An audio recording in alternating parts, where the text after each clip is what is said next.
Fresh from his trip from the United States after meeting President Donald Trump, the president began his address on a lighter note as he recalled how President Trump played him a video of EFF leader Julius Malema singing "Kill the Poor."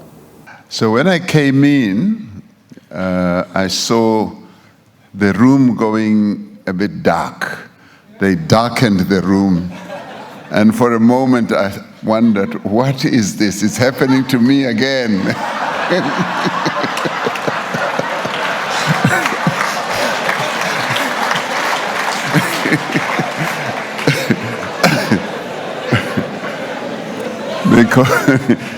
Because at that moment, we were seated very nicely,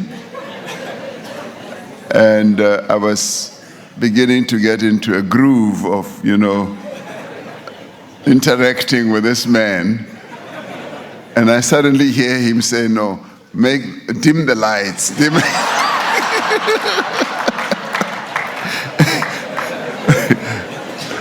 And I must say, a number of people have said, this was an ambush, this was an ambush. And I was bemused. I was saying, what's happening? And it was time to address the business of the day. He called on business to partner with government on infrastructure development. So with the 1 trillion rand that the minister has announced, I want us to quadruple it. I want 4 trillion rand. And the other 3 trillion rand must come from you as the private sector. The president says infrastructure development has multiplier effects, hence it is government's fastest growing budget item. So good infrastructure will boost trade as well and will reduce the cost of doing business.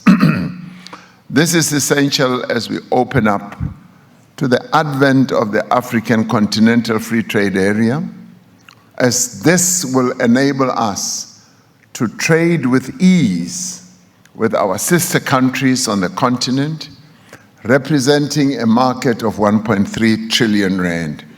The president has also committed to reforms in the regulatory framework for public-private partnerships, and he says the government of national unity is still intact despite the DA taking a resolution that it was opposed to land expropriation without compensation.